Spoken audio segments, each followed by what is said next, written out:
Assalamualaikum warahmatullahi wabarakatuh. Selamat pagi anak-anakku semuanya.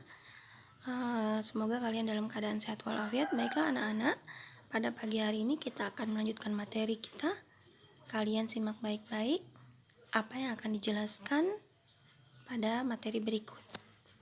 Baiklah, di sini kita akan membahas materi di bab 2 yaitu alat penjernih air. Yang akan kita bahas pada minggu ini yaitu yang A, yaitu alat penjernih air dari bahan alami. Di sini, alat penjernih air menggunakan bahan alami, yaitu pengolahan air bersih sangat dibutuhkan, disebabkan oleh adanya polusi tanah yang diakibatkan oleh pembuangan limbah pabrik seperti sampah organik dan anorganik dari masyarakat, serta penebangan pohon secara liar yang tidak memperhatikan keseimbangan alam, terutama tanah. Untuk mendapatkan air bersih, cara yang paling sederhana dengan membuat penjernih air atau saringan air sederhana.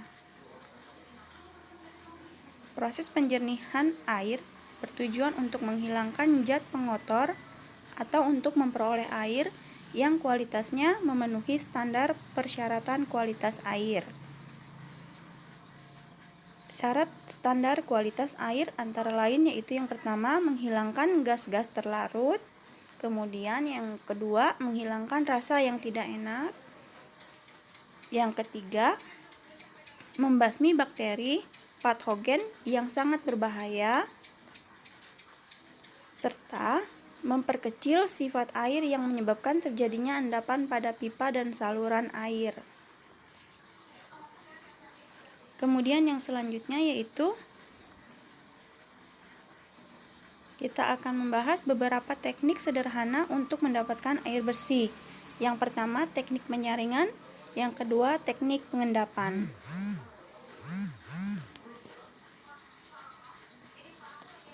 Baiklah, di sini akan dijelaskan yang pertama yaitu teknik penyaringan. 1.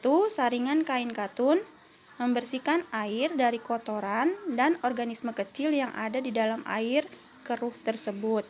Air hasil saringan tergantung dari ketebalan dan kerapatan kain yang kita gunakan. Kemudian saringan kapas. Hasil lebih baik dari kain katun membersihkan air dari kotoran dan organisme kecil yang ada di dalam air keruh. Hasil saringan juga tergantung pada ketebalan dan kerapatan kapas. Aerasi yang ketiga, yaitu penjernihan dengan cara mengisikan oksigen ke dalam air untuk mengurangi atau menghilangkan rasa dan bau, mengendapkan partikel mineral yang terlarut kemudian melalui proses sedimentasi atau filtrasi. Yang keempat, saringan pasir lambat, menggunakan lapisan pasir pada bagian atas dan kerikil pada bagian bawah. Yang kelima, saringan pasir cepat, penyaringan dengan lapisan pasir pada bagian atas dan kerikil pada bagian bawah. Arah penyaringan air dari bawah ke atas.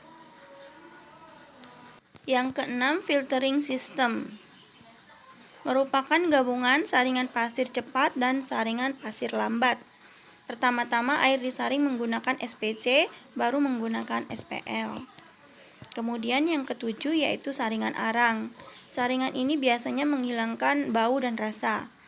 Arang yang digunakan berupa arang kayu atau arang batok kelapa. Untuk hasil yang lebih baik dapat digunakan arang aktif. Kemudian yang kedelapan yaitu saringan keramik. Penyaringan melalui elemen filter keramik, yaitu beberapa filter keramik menggunakan campuran perak yang berfungsi sebagai disinfektan dan membunuh bakteri. Yang kesembilan, saringan cadas. Air yang disaring dengan menggunakan pori-pori atau dari batu cadas.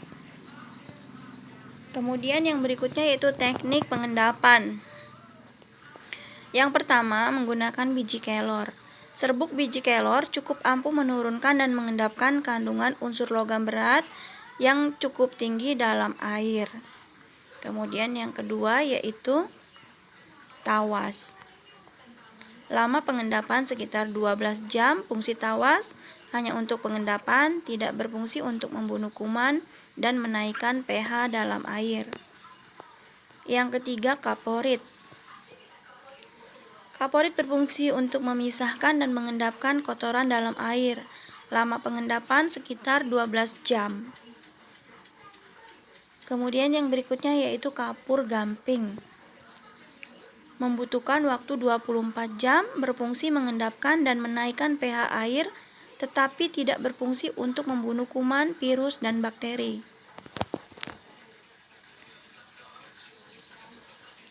Yang kelima, arang batok kelapa. Untuk menghilangkan bau, rasa tidak enak dalam air, dan juga menjernihkan air.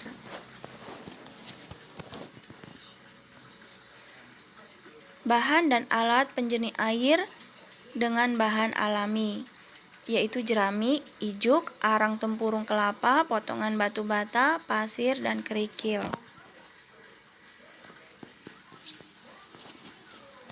Alat yang digunakan yaitu gergaji, bor, pisau, dan palu. Selanjutnya yaitu teknik pembuatan alat penjernih air dengan bahan alami. Kemampuan teknik yang diperlukan antara lain memotong, melubangi, dan menyambung. Prosedur pembuatan alat penjernih air dengan bahan alami. 1. Melakukan pengamatan cara kerja penjernih air dari berbagai literatur, kemudian menentukan model dan ukuran alat yang akan dibuat. Yang kedua yaitu membuat sketsa gambar yang akan dibuat dengan gambar teknik yang dilengkapi dengan ukuran. Yang ketiga, menentukan dan menyiapkan alat dan bahan alam yang akan digunakan.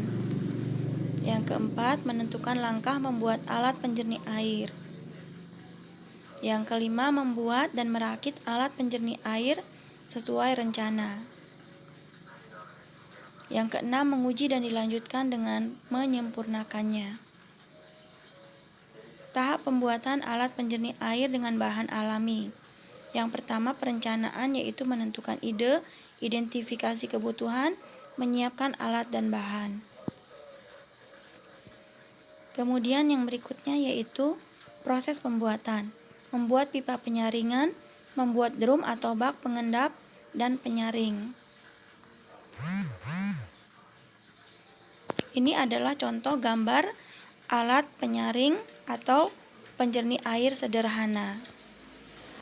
Sekian dulu pembelajaran untuk hari ini. Jika ada yang kurang paham atau kurang jelas, kalian bisa bertanya langsung ke nomor Ibu akhiri. Wabillahi taufiq wal hidayah. Wassalamualaikum warahmatullahi wabarakatuh.